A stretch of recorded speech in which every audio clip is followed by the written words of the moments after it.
बच्चों, आज हम जानेंगे कहानी।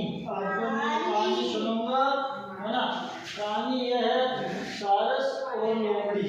तो भाई आज मैं आपको कहानी सुनूंगा और कुछ चित्र दूंगा, है ना। तो चलो शुरू करते हैं। सारस और लोमड़ी।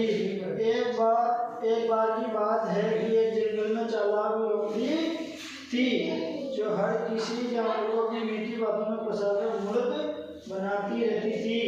एक जंगल में एक लोमड़ी रहती थी जो वो बहुत चालाक लोमड़ी थी। वो अपनी बातों में मीठी मीठी बातों में फंसाकर किसी को मूर्ख बनाती थी, है ना।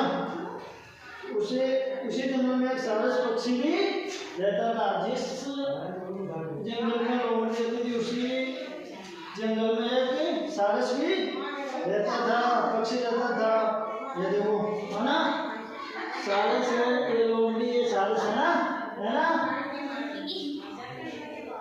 लोमड़ी ने अपनी चालाकी से उस दोस्त बनाया और खाने को घर बुलाया। सारस इस बात को खुश हुआ और लोमड़ी के घर खाने पर जाने के लिए आमंत्रण स्वीकार कर लिया, है ना। स्वीकार कर लिया। अगले दिन सारस लोमड़ी के घर खाने पर पहुंचा और उसने देखा लोमड़ी उसके लिए और अपने लिए एक प्लेट में सूप लेकर आई, है ना।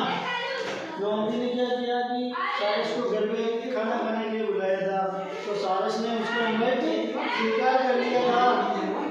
तो वो सारस दूसरे दिन उसके घर पे गया था, तो लोमड़ी ने क्या किया, सूप एक प्लेट में लेकर आई, है ना। यह देखकर सारस मन ही मन बड़ा दुखी हुआ ना।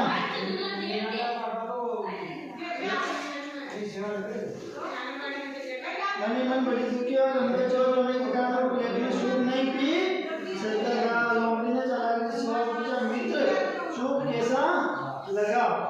इसलिए बहुत अच्छा है, मेरे पेट में दर्द है इसलिए मैं पी नहीं पाऊंगा।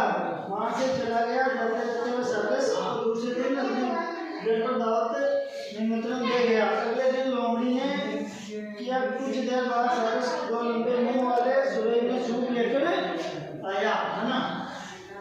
ठीक है।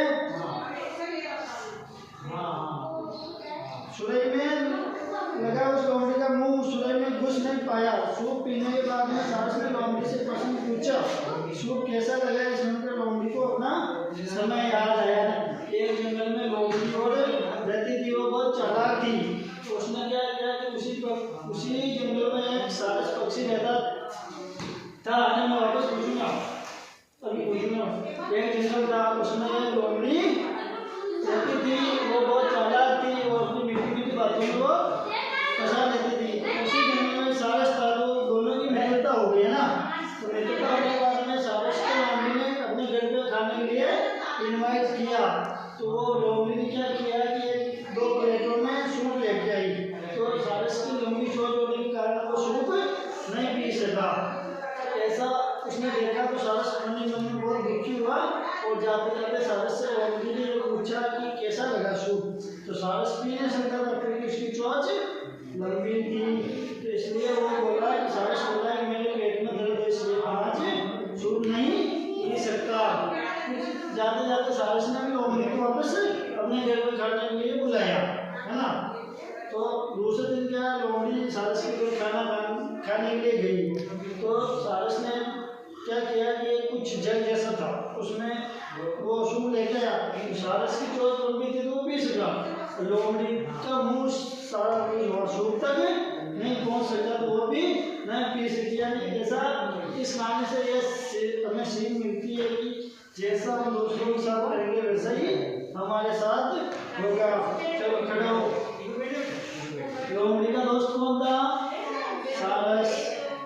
लोमड़ी और सारस कहाँ रहते थे? जंगल में रहते थे। सारस को कौन बुलाया खाने पे? लोमड़ी ने बुलाया था। सारस जब घर पे खाने के लिए गया तो लोमड़ी सूप किस में लेके आई? प्लेट में लेके आई, है ना। चलो बेटो, लोमड़ी को खाने खाने के लिए किसने बुलाया? सारस ने। सारस ने, ठीक है ना। कैसे लगी आपको कहानी?